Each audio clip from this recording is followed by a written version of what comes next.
money in the beginning, or you can say the in ancient time, it started as barter system, and now you understand the importance of money, right? Nobody has any question about it. So here it says the first line: money is a fascinating subject and full of curiosities. How?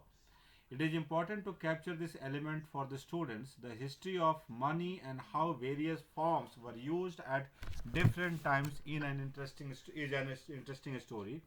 At this stage, the purpose is to allow students to realize the social situation in which these forms were used. Now you have to understand. See, in ancient time, we had a very small economy. Number one, in ancient time, we had a self-sustainable economy, or that is called self-sufficient economy, right? So what happens in self-sufficient economy? That means you do not have to depend on others. You are self-sufficient to meet all the needs of of your daily requirements. So, and it was a local economy. So people hardly had to go to the cities or the towns to meet their requirements or the needs, right? That is why it is called self-sufficient economy. So what used to happen, that in a particular village, just consider there is a cobbler, there is a barber, there is a potter, there is a weaver, and there are farmers. That's all. So in that case, what happens? Then you, when you need to cut your hair, go to the barber. Okay, for cobbler is there, potter is there, carpenter is there, and farmers are there. What else a person need? Nothing, because we did not have lot many wants. We had only the needs. Okay, and we have very basic needs. We do not, we wants are unlimited, needs are limited, right? So in that case situation was different, right? But there was a problem. What was the problem? Just consider that we all four, with you three students and me, we all are the resident of a village, and we all produce different things. I am a farmer. Okay, Avantika is let's say a cobbler, right? Preksha is a weaver, right? And Ishana is a barber, right? Now the question is that if I want to sell my produce, I am a farmer, I want to sell my produce to let's say any one of you, right? Until and unless you have the wants of that, or you have the need of my product, you will not we will not have the negotiation, or we cannot sell or exchange our products, right? So that was called double coincidence. That means it is very, you can say that unlikely to have this, that you also want my product and I also want your product, right? So that was double coincidence of wants. That means you also need my product and I also need your product. So that's very rare thing. So that used to have the situation in barter system, where both the parties, the seller and the buyer, need each other. It's very unlikely. How often do we go to the barber shop? Let's say once a month, or once in 2 months, or something like that. How often we go to the cobbler? Not every day. But the cobbler needs to come to us, or let's say to me as a farmer, because he needs food every day. But when he comes to buy food from me, I will say that what are you giving him in exchange? He will say that I will give you shoes. I said I already have so many pairs. I don't need your shoes. That means we cannot have the negotiation, or we cannot have this exchange of goods. That was a problem, right? Gradually what happened, that went off so many years, or so many centuries rather say. Later what happened, that we started having during the Mughal period or something, or in Delhi Sultanate time, sometimes in 1080 or so, we started coins. That means the metal, not paper currency. Paper currency is entirely different concept. So we started metal. That means metal has the value. Okay, or in ancient time we had the she shells. Certain sea shells were important and expensive, right? And those sea shells were exchanged for this thing. So sea shells were used as money. I told you in the history period that cigarettes in Europe during the Second World War was used as money, because if you want to buy something, okay, I have some packets of cigarette, I will give you and you will give me this thing. So what is cigarette doing here? Cigarette is a medium of exchange. Let's say I'm a soldier, I have 5 packets of cigarette, I need food. I went to a shop and I said, see, I'm in a different country. I'm an American, I'm fighting in Europe. I don't have a European currency, right? But yes, I can give you a packet of cigarette, or let's say 4 or 5 cigarettes. You have to give me food, right? The seller agreed. The seller agreed, and he gave me food, and I gave him four sticks. So what is cigarette doing here? Cigarette is a medium of exchange, right? Similarly, later the metals started. The copper coin, then aluminium coin, then you can say the silver coin and the gold coins. Today also you see in Japan, from aluminium to all the high precision qualities of metals we have. From 1 yen to 500 yen we deal in coins, right? Okay, so the metal has the same value everywhere, almost all the time, right? So this is how the coins started, because okay, you do not have to think about the double coincidence of wants. You can carry the coin anywhere. Okay, depending upon the value of the coin, you can buy or sell anything, right? It is easy to carry. Suppose you are a let's say farmer, and you have, let's say, 20 liters of milk. You can't carry 20 liters of milk, because it is something which cannot stay fresh for a long time, right? So in that case there was a serious problem, right? But with the coins or the currency, it becomes very simple, right? You can carry anywhere. It is easy to carry. It will not get you can say spoiled or something like that, and you can buy anything. So this is how the concept of money started. And now today you can see the form of money. Not only the coins, we have the paper currency also, and we have the plastic money also. Plastic money in terms of credit card I'm talking about, okay? That way. And throughout the world there's a whole system go on. And now we have another currency which is called online currency, isn't it? If I have to book an airline ticket, I do not need to go there physically there, right? I do not have to pay them physically. What I have to do is that through my card I can pay, right, on internet. So all these are the forms of money. Now you have seen, have you heard of cryptocurrencies? Yeah. So cryptocurrency is a virtual money. Nobody knows what that is. But one cryptocurrency, let's say Bitcoin, if you talk, it is around $30,000. One coin is equals to $30,000.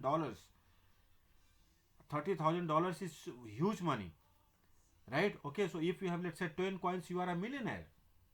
So in that case, if this happens, if this happens, you can understand that what are the various forms of money we are having in this modern world. Okay. So now I come to the second paragraph. The present situation in India, where newer forms of money are slowly spreading with computerization of the banking system, offers many opportunity to students to explore on their own. We need not get into a formal discussion of the function of money, but let it comes up as a question. There are certain areas that are not covered, such as creation of money or the backing of the modern system, that may be discussed if you desire. So I would like to tell you, you see a simple piece of paper has 1000 yen. The same size of paper has 5000 yen. The same size of paper has 10,000 yen. So only merely writing the value on that same piece of paper from 1000 yen to 2000 yen and 5000 yen and 10,000 yen changes the value of that paper. If you talk about the coins, you can see how light and what coin we have. 1 yen, a very aluminium and very light coin, right? 5 yen, yes, it is okay, smaller in size, which a punch hole in that. 10 yen, a little bigger, but metal is different. Let's talk about 50 yen. We know what kind of coin that is. 100 yen, bigger than that, fine, but 50 yen has a punch, right, or a hole in that. Why? Because in 50 yen you can buy that much amount of metal. That is why there is a punch, or you can say the hole in that. Okay, it was called punch mark, right? That is there. 100 yen, then you see 500 yen. 500 is quite heavy, right? And you can say it has different material. If you say 1 cent, 2 cent, or let's say 10 cent and 20 cent, or Singapore dollar or American dollar, or those coins all have different types of metals, Okay, if you've been to other countries, you can see that what kind of metals they use in coins. That that metal is the actual value of the number which is written on that. 1 yen, if you see the amount of aluminium in that, or 10 yen or 100 yen. So this is how this is started, right? So, but in paper currency, what happens that the same piece of paper you write 1,000, 5,000, 10,000, or 2,000. Have you seen 2,000 yen note?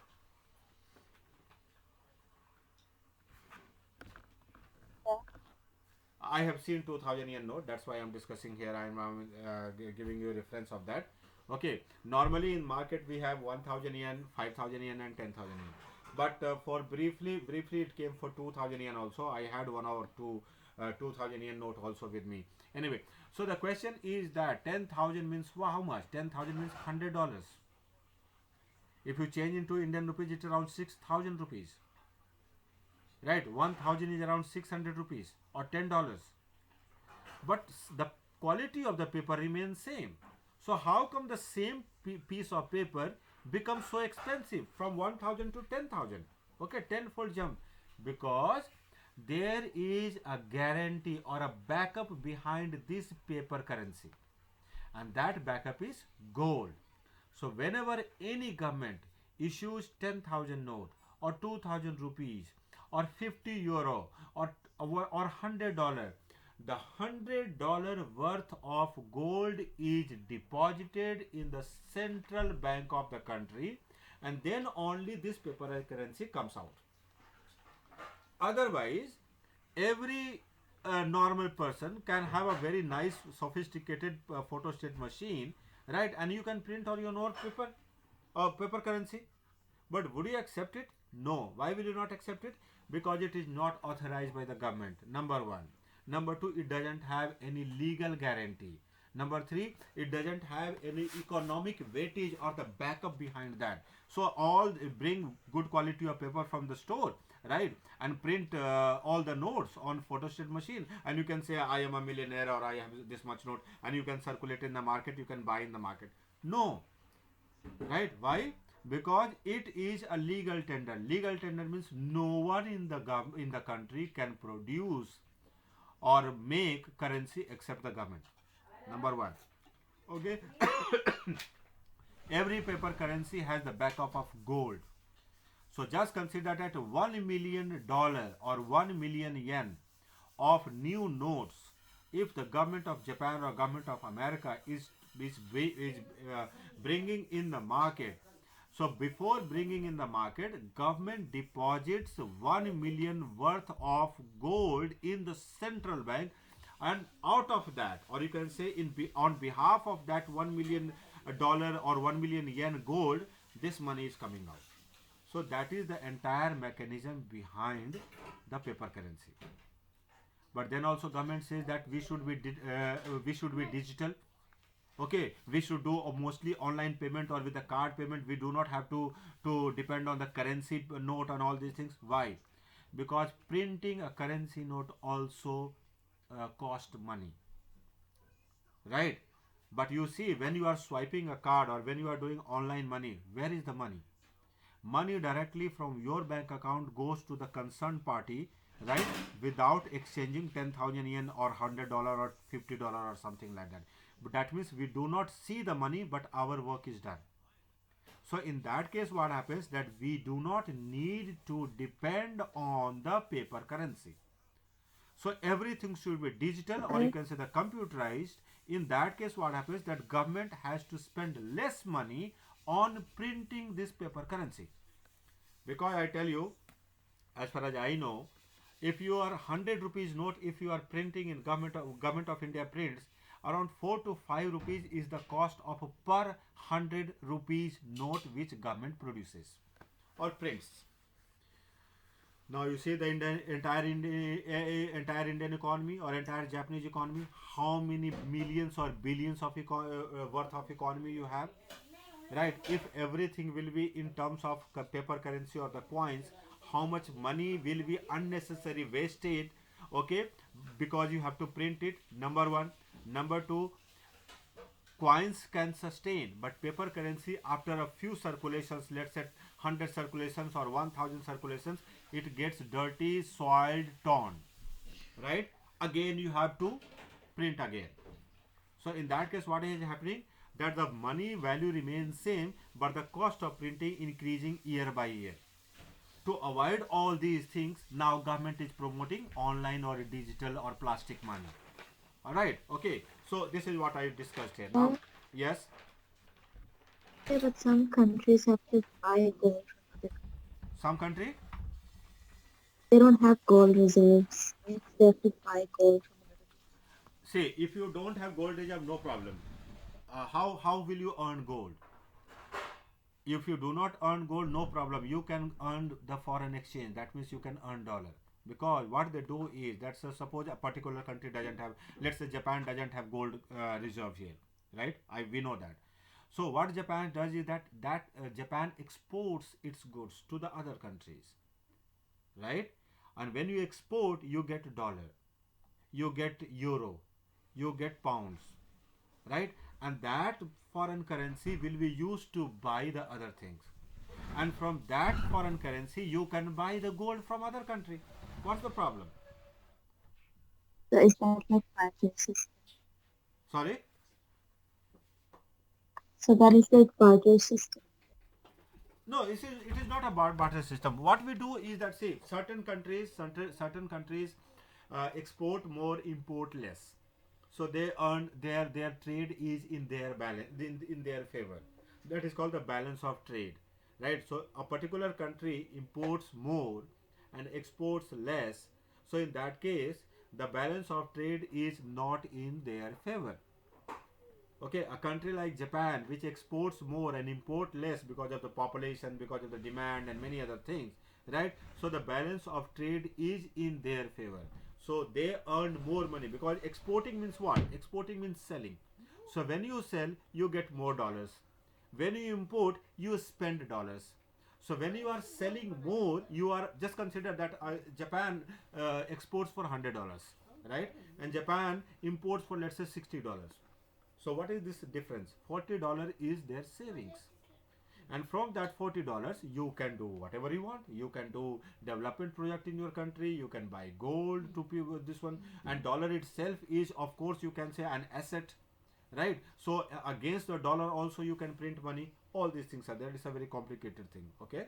Anyway, so that happens. As you would see in the chapter, the stock of money consists of currency held by the public. So what is, where is the money? Money is held by the public, and the demand deposits that hold with the bank. What is demand deposit? Demand deposit means whenever we deposit money in the bank, anytime we can demand that money back. Yes or no?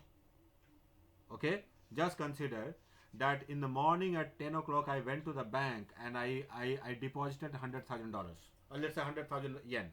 Okay, afternoon I needed some money, so anytime I can go to the bank and I can get the money, get my money back. That means what is happening? When you go to withdraw money, you are demanding. What are you demanding? That give my deposit back.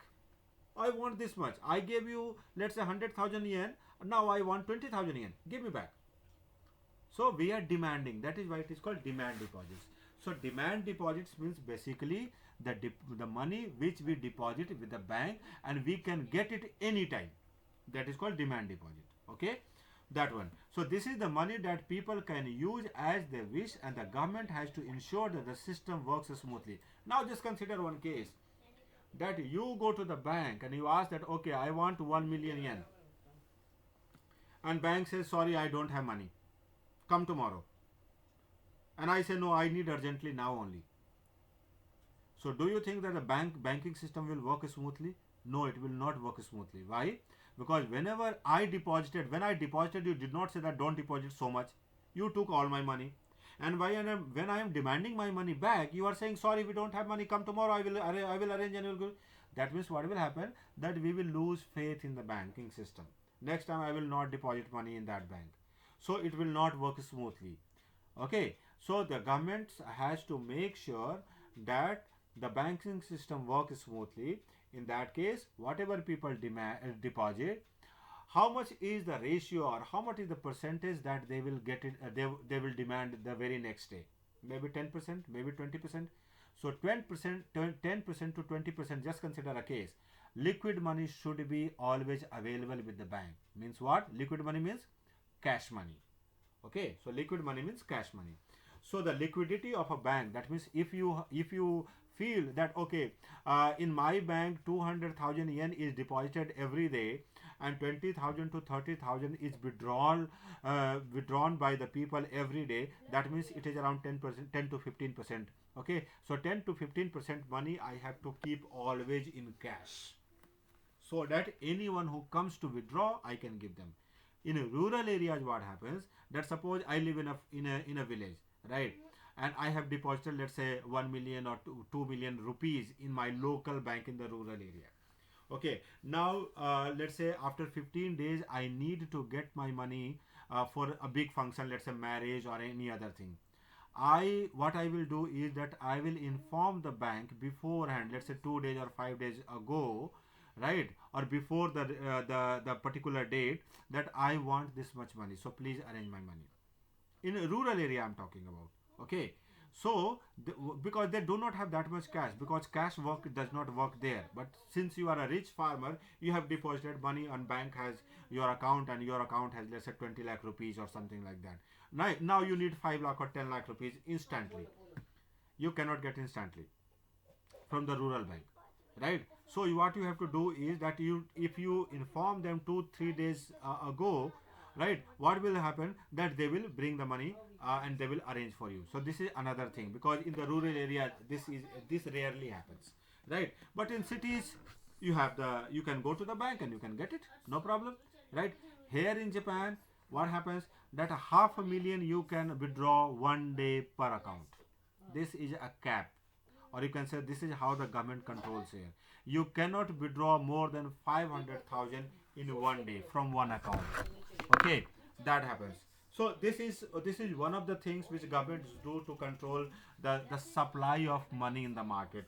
That is their problem. Okay. Anyway, what would happen when the government declares that some of the currency notes used by the people would be made invalid and would be replaced by a new currency?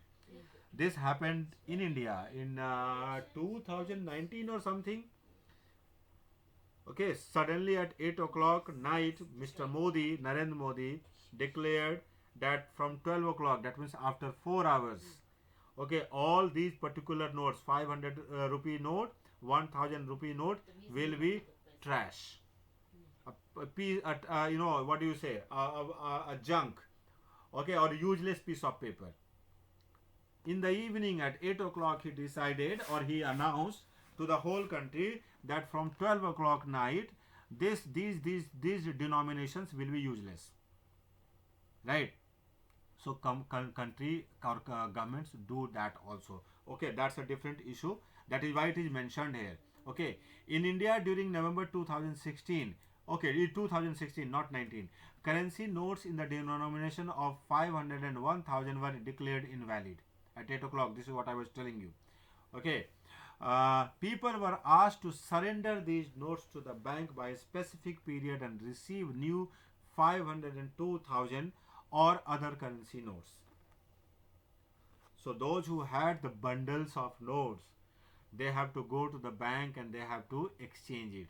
Now, the question here is that if I have undeclared money with me, that means the earning for which I have not paid the taxes, and I go to exchange in the bank will ask me, where did you get this money from? So much of currency notes, where did you get it from?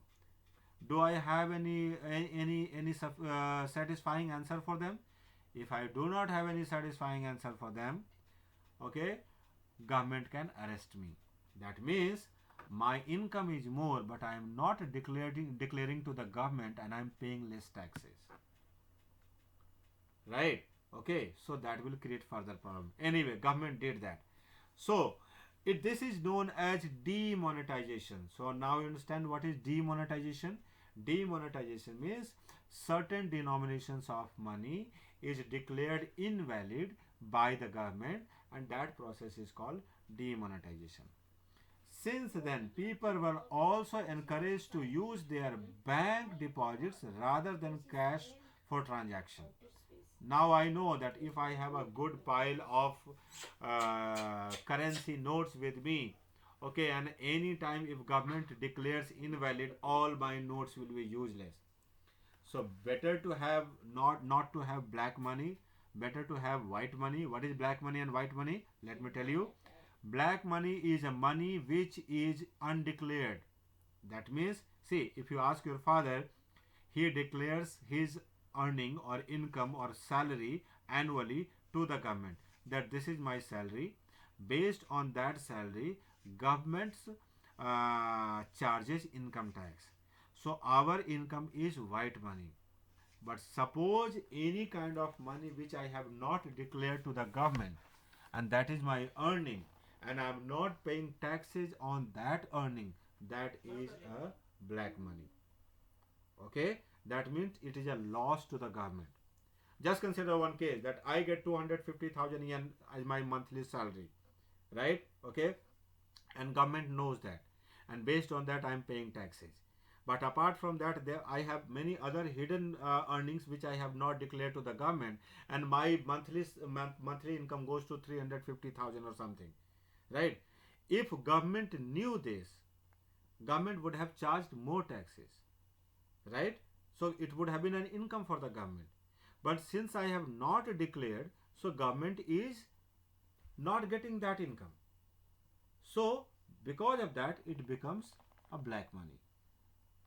All right. So whenever we transfer money to India, the bank person asks that where do you get this money from? Let's say if I am transferring 1 million yen to India, right? They ask where is this? What is the source of this money? So I have to declare this is my salary, right? If they want to verify that this is my salary or not, that means not 1 month salary. Naturally, I get it this income from my salary.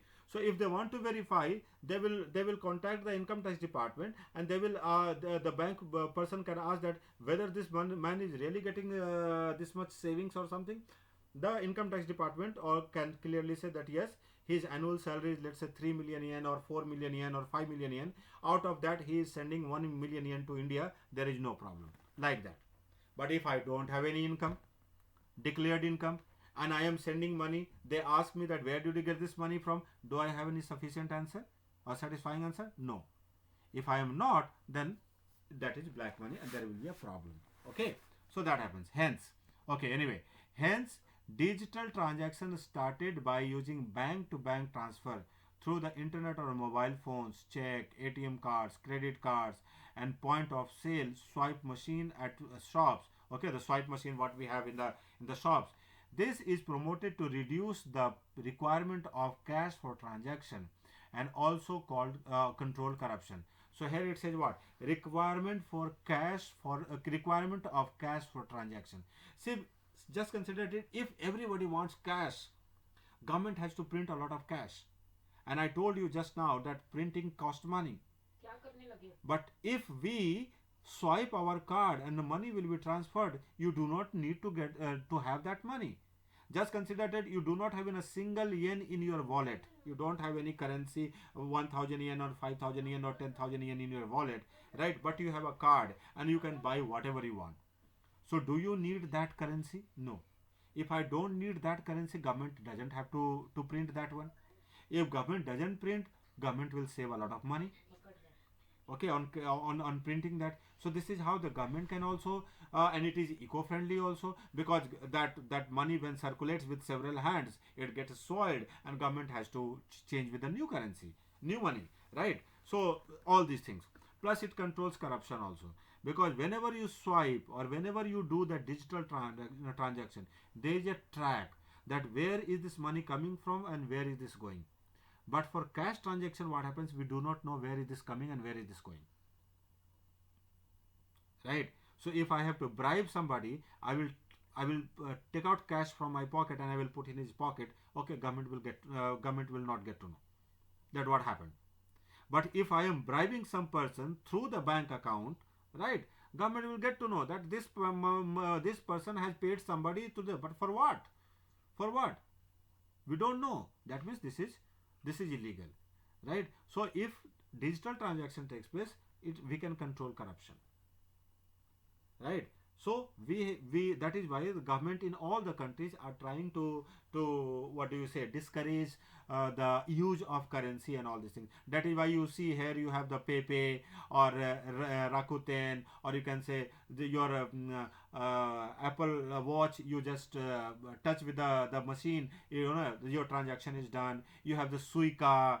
All these things are, what are these? Suica, or you can say Pasmo. You can pay through that. So all these are the process of reducing the demand of money.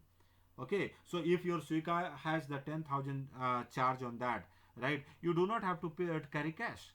Okay, with the Suica you can pay anywhere you want, right? Most of the places it is accepted. So this is how the government try to minimize the use of currency, number one, and maximize the circulation of money. Okay, so student could be asked to debate on the process and the impact of demonetization. They can be guided to make a college of the major. Sir, Yes,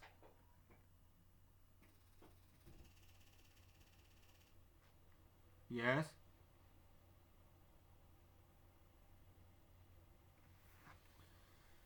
What was something?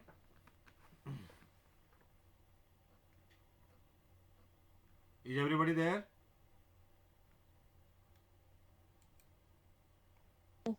All right. in the Middle East, do they pay tax? In the Middle East, they pay. Yes, sir. I did not hear you clearly. Do they pay taxes? Yeah, in Middle East government doesn't want tax. Government says that you do not have to pay taxes. So Do people pay taxes no, no, in the no, no, Middle no. East? In Saudi Arabia, in UAE, you can say Kuwait, or you can say in Oman. As far as I know, people do not pay taxes because government doesn't need. Why do government doesn't need? Because why do we pay taxes? We pay taxes so that government can start the development work. Okay, the street lights, the good maintenance of roads, these garbage and all these things, the highways, expressway, bullet trains, Shinkansen, where is this coming from? Government gets money from us, and through that it is doing. Government provided free vaccinations to everybody. Did you get vaccination? Corona vaccine, right? Okay. Did you pay for that? No, we did not pay. So where is this government arranging from? Government arranges from our taxes. So it is just like, give from one hand and take from another hand. So when government pays all these, government gives all these facilities, and government provides all these facilities, right? Naturally, government needs money. We all got Pfizer, or you can say Moderna vaccine, okay, and these are not Japanese vaccine. Even if it is Japanese vaccine, that also cost money. All these are American vaccine, right? So you have to buy vaccine from Pfizer, right? And when you buy from Pfizer, you have to pay money, right? Because Pfizer is a private company. And here in Japan, you are giving a vaccine for free. So where will this money come from? Naturally, we have to pay in taxes. So when we pay insurance tax, health insurance tax, or income tax, so this is how government earns money. But in certain countries, in Middle East and all, government doesn't need money because government already has a lot of money. Why? How does the government get so much of money? Because government sells petroleum there. Okay, and those companies, that means petroleum companies, are government owned companies. So government sells petroleum worldwide, and government earns money. So government has given, you can say, this kind of relief that the people who are living here do not have to pay taxes. Okay, so they are exceptions. Otherwise, everywhere in the world you have to pay taxes. Yes. आ रहा होगा बेटा. Okay. All right. Okay. Are you there, everybody?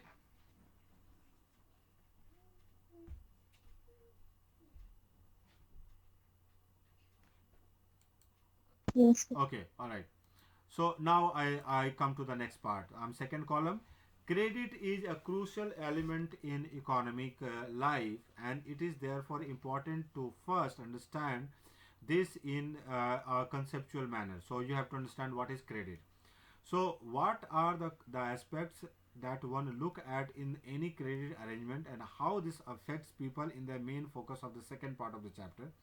The world around us offers a tremendous variety of such arrangements, and it would be ideal to explain these aspects of credit from situations that are familiar to your students.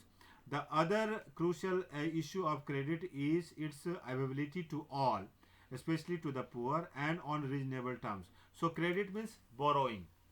Every business borrows money. Every person borrows for something or the other. If you are buying a house in Japan, you need to borrow, let's say, several thousand man, or you can say several thousand times 10,000.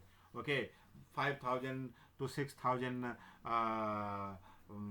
times 10,000 or something like that. Okay, so that much money. Do you have all that ready money? No.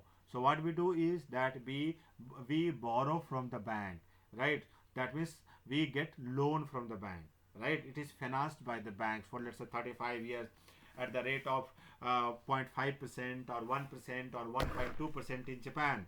In other countries like in India and all, it is around 10% to 9%.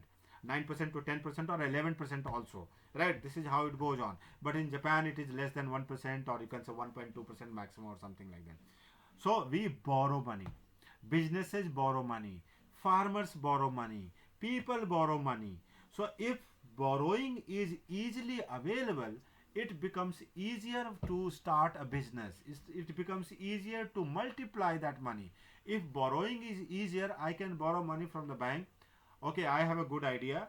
I can invest in my idea, right? I can make more money. I can pay back to the bank, and meanwhile I will also make my own profits.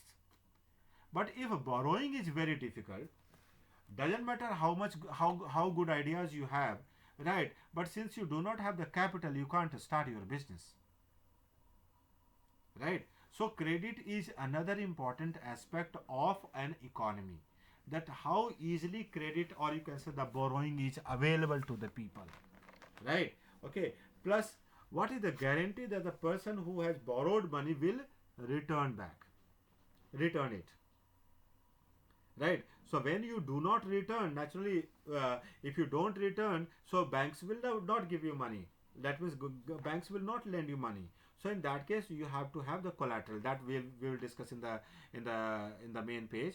Okay, so that was done. Now I come to the main part, that means money and credit. Okay, now I'm coming to the first page of this chapter, money as a medium of exchange. We have already discussed lot many things, right? So I'm just going to read it so that if I find any new points, or if I find that okay, new things I have to tell, I will tell you.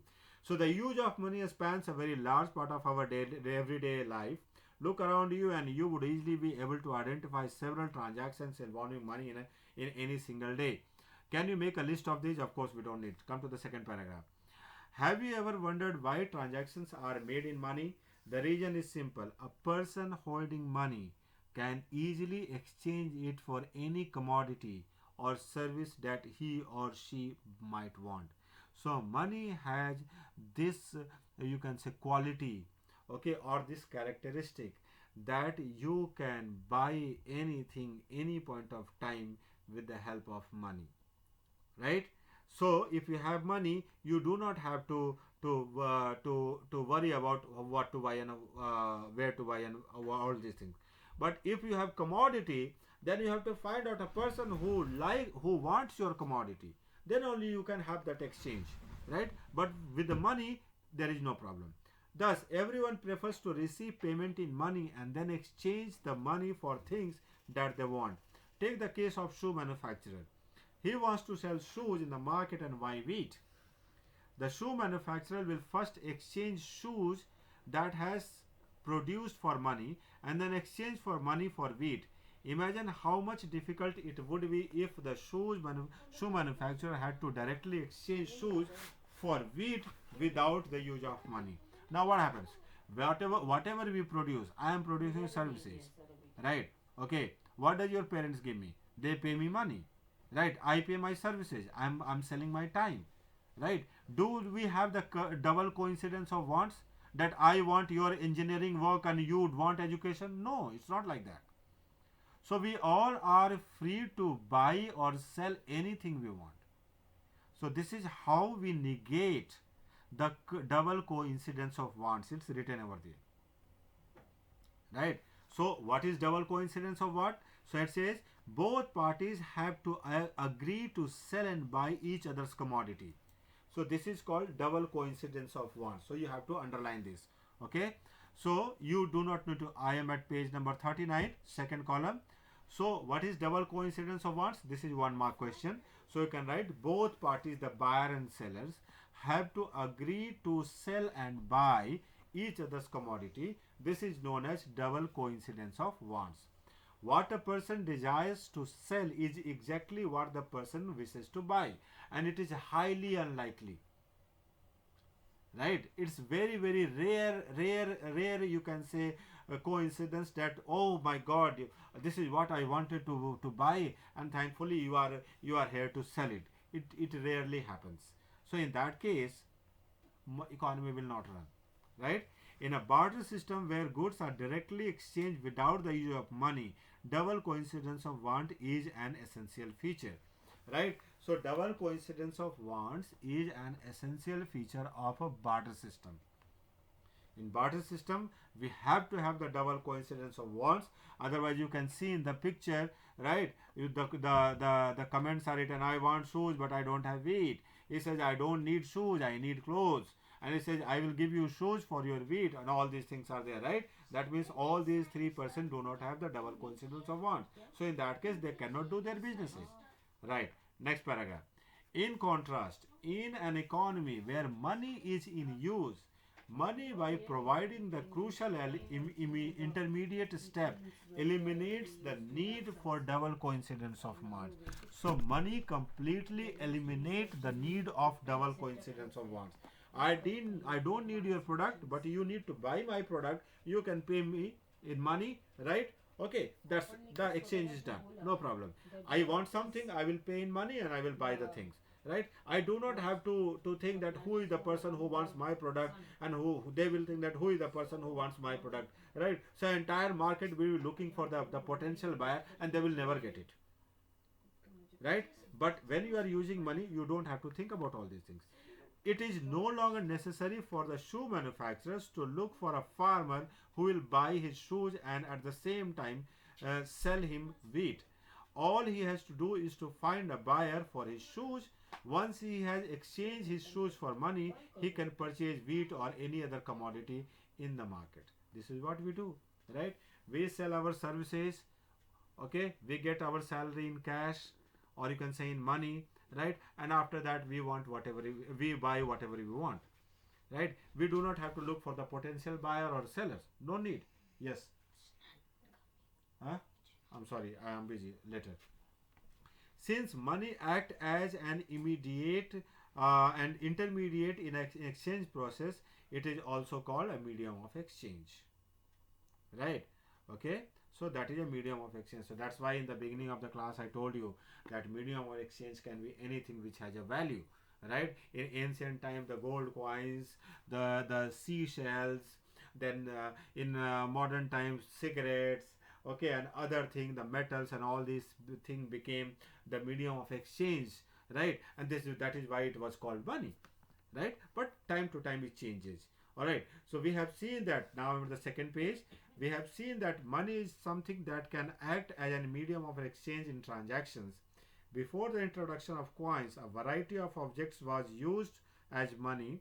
For example, since the very early ages, Indians used grains and cattle as money. In ancient time, I'm telling you, in ancient time, sometimes in Vedic period, if you remember what Vedic period was, cows and cows were basically the medium of exchange. If you want to buy something, you have to pay in cows. So let's say the farmers used to have hundreds and hundreds of cows. So if I have to buy a piece of land, how much is the price of this land? Let's say 10 cows, 100 cows. Okay, no, it's very expensive. I don't have 100 cows. That means you don't have that much money, right? If I go to buy something and somebody says this is for 1 million, right? I can say, oh no, this is very expensive. I don't have 1 million. In ancient time, it was the same thing. If if something is worth 200 cows and I have, let's say, 100 cows or 150 cows, I will say it is expensive for me, I cannot buy it, right? So matter is same.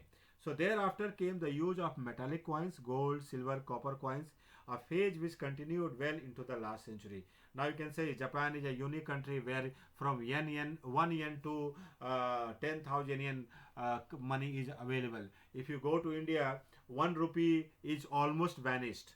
Nobody knows what 1 rupee is, right? You cannot buy anything in 1 rupee. And if you go to a shop in India, and if they have to pay you 1 rupee or 2 rupees, what they do, you know what?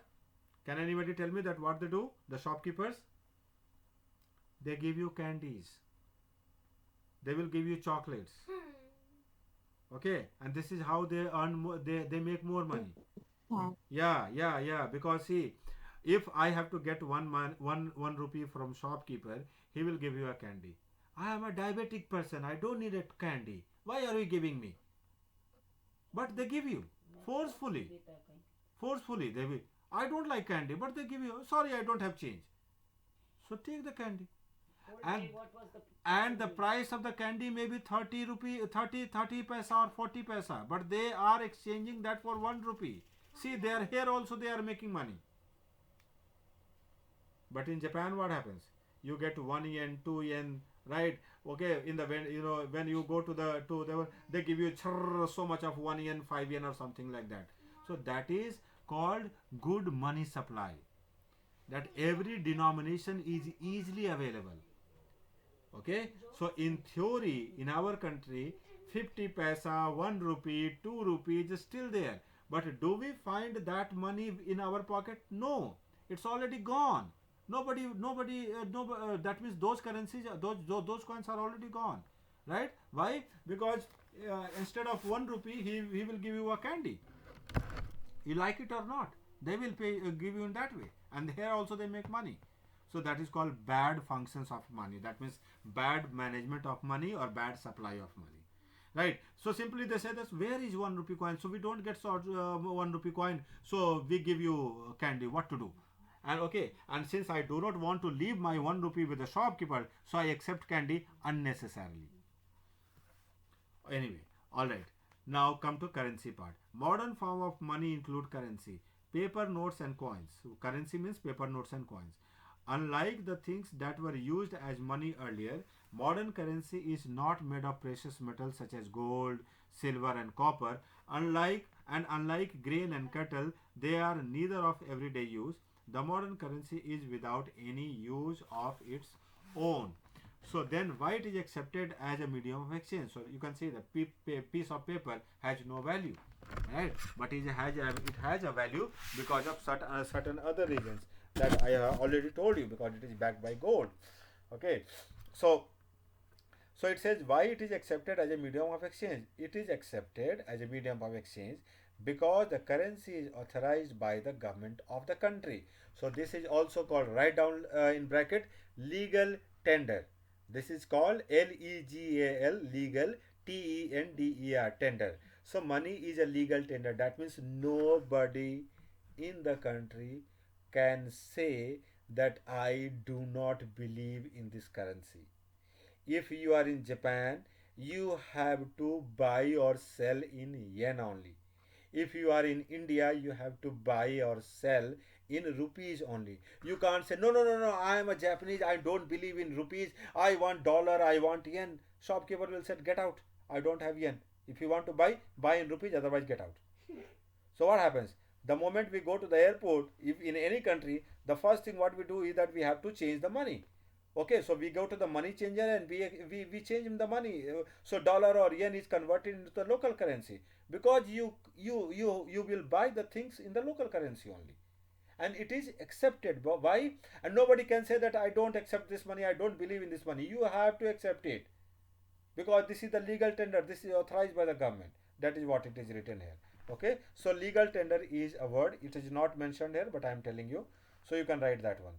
In India, the Reserve Bank of India, that is called RBI, issues currency notes on behalf of the central government.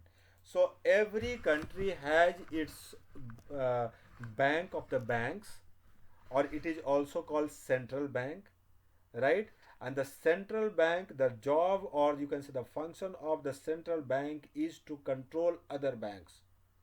So here Mizuho Bank or SMBC Bank or Japan Post Bank, all are controlled, regulated and guided by the Central Bank of Japan, which issues or prints the currency, which deposits all the dollars. Suppose Japan exports 5 billion worth of cars or the electronic product. That Japan gets $5 billion cash.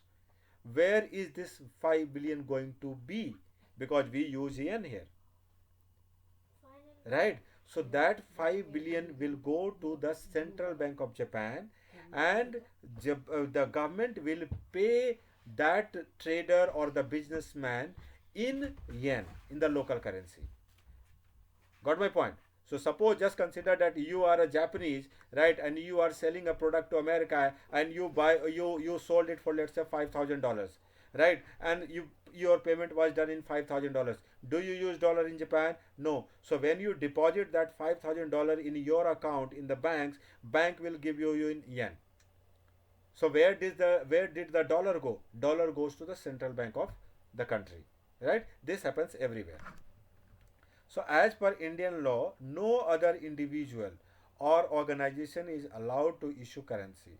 Moreover, the laws legalizes the use of rupee as a medium of payment, and that cannot be refused in settling transaction in India. That means nobody can say that I don't believe in this and I will not accept this money. You have to accept it. You can't tear that money, you can't burn that money. That is a government property. Okay, no individual in India can legally refuse a payment made in rupees. Hence, the rupee is widely accepted as a medium of exchange. So now understand the meaning of legal tender. This is the meaning. Deposits with bank. So with this is called demand deposit. The other form in which people hold money is as deposits with the bank. At a point of time, people need only some currency of their day-to-day needs. For instance, workers who receive their salary at the end of each month have extra cash at the beginning of the month.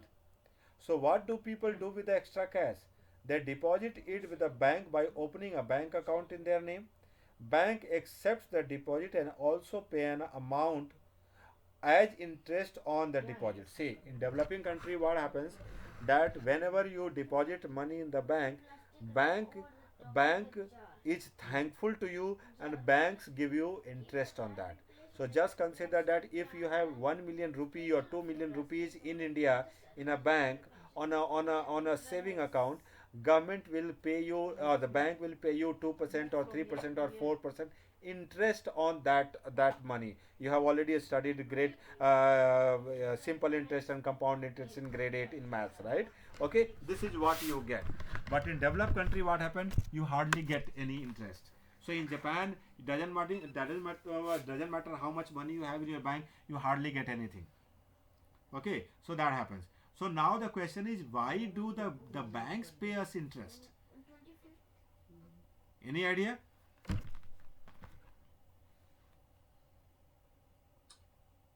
They receive that money as loans. Yeah, that money is used by the banks as loans. So just consider that you deposited 500,000 yen in the bank, okay? And next, I go to the bank and I borrow money, let's say 500,000 yen from the bank, right? So bank will do what? That your money is now given to me, right? Now bank will charge more interest from me, right? And bank will give you less interest to you, and that the difference is their income. So if I am borrowing money from the bank, bank will charge, let's say, 10%, 11%. I'm not talking about Japan, okay? It's a different case. So bank will charge, let's say, 10 to 11% from me, and bank will give you 4%, 3 to 4% to you, right? So the difference is the bank's profits.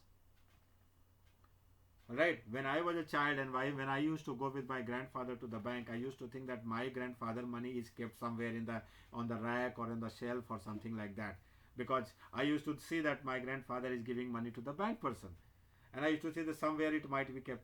But later we got to know that no, that money is all accumulated, or that goes to the bank, the government, and government uses for making highways or buildings or this and that, right? And whenever you want that money, you get it back, right? So money has no face. Okay, money, all money has is same. Okay, so here it says they deposit it with the banks by opening a bank account and also thing. In this way, people's money is safe with the banks and it earns an amount as interest. So that becomes, okay, you can say, one of the sources of livelihood for many people who deposits lump sum amount with the bank, okay, and they get interest every month or annually, right? And this is how they spend their livelihood. This is one of the ways of meeting their monthly requirements, okay. That also happens. So people also have the provision to withdraw money as and when they require. That is why it is called demand deposit, right? So if the question comes, what is meant by deposits, so you can say that people have the provision to withdraw the money what they have deposited as and when they require. That is why it is called demand deposit. Since the deposit in the bank account can be withdrawn or on demand, these deposits are called demand deposits. It's written here also, okay. So you can write in your own word also. You do not have to simply memorize the line by line, but the main idea is that your idea or your answer should be quite crystal clear. That should not raise any further question in the minds of those examiners. That matters, okay. All right. Okay, so I will finish with this chapter at page number 41. Okay, so just give me 5 minutes. Demand deposits offer another interesting facility. What? It is this facility which lends it as essential characteristic of money. You would have heard of payment being made by checks instead of cash. What is check? Check is a piece of paper you can see in the picture, right? This is a check. So you can see here it is written pay Prem Kumar. How much rupees? 57,000 only, right? It's written on the or bearer 57,000. So you put your signature here. You can see your account number is written here in the box. The name of the bank is written, Indian State Bank, State Bank of India. Everything is written, and this is the check number and coding used by the bank, and all these things are there, right? So every account holder get 20 pages or 40 pages of this checkbook. That is called checkbook. So if I have to pay somebody, rather than paying in cash, I can just write this piece of paper which is given by the bank in this format, right? And my payment is done. So when I just consider I have to pay, let's say 20,000 rupees to let's say Preksha. Okay, so what I can do, that I will not give her 20,000 in cash. What I will do is that I will write a check, pay Preksha 20,000, right? This does not mean the bank will pay for for free. That also shows that my account has 20,000, and from that account I am ordering or instructing my bank to pay Preksha 20,000 from my account. Okay, that is why my account number is also given here. So whenever Preksha will deposit this check to her bank, this check will go to my bank, and my bank people will refer this account number, and they will check how much money I have. So if I have 20,000 rupees, they will simply transfer my 20,000 to Preksha's bank or in Preksha's account, and Preksha, this is how Preksha will get it. That's that. So here you can see that no scene of money, or you can say the physical money you can see. But with the ease of this checkbook, we completed our transaction. I did not need 20,000 hard cash. Just this piece of paper is sufficient.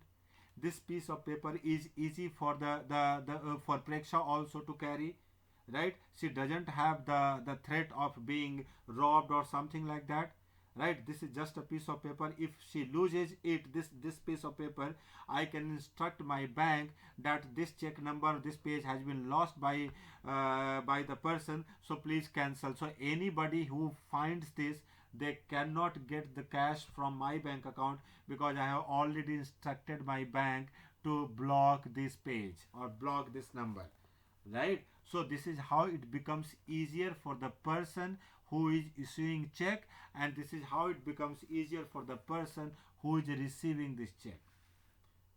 Alright, so this is one thing, but here the problem is that you have to go to the bank to deposit it, right? You have to deposit this check in your bank account.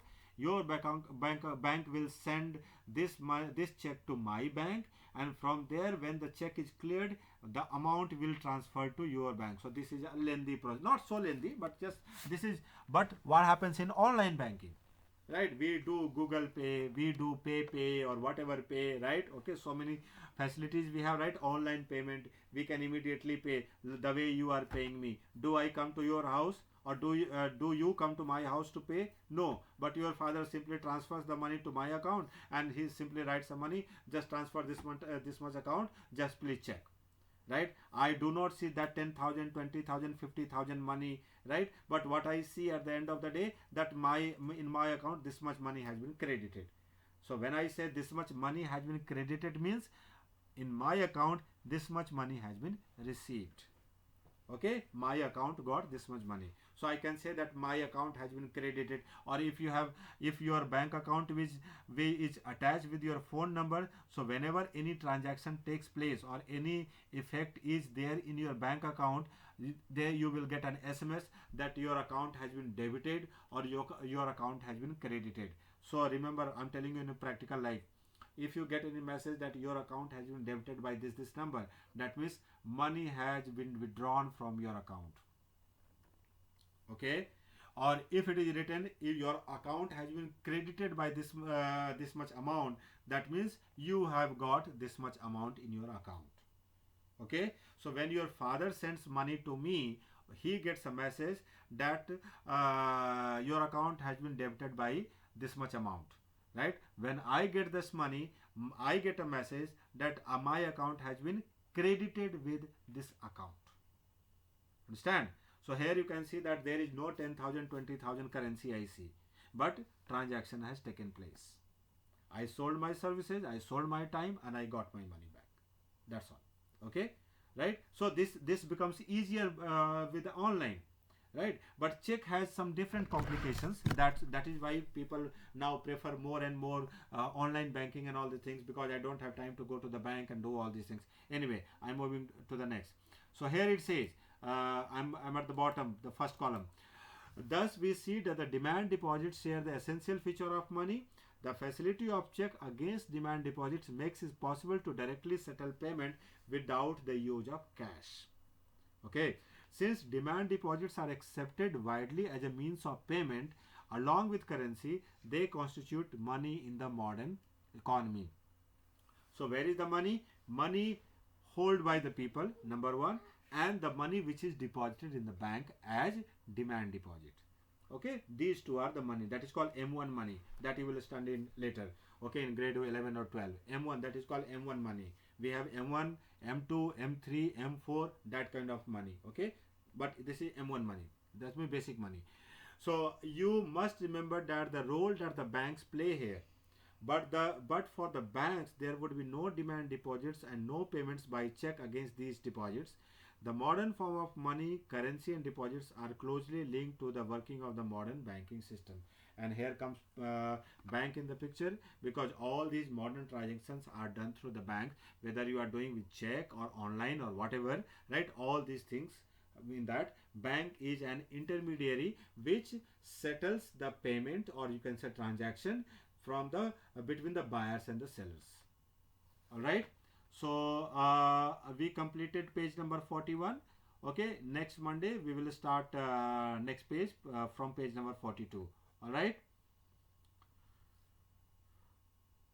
Yes, sir. okay, bye bye. Thank you. Bye bye, good Thank night. you.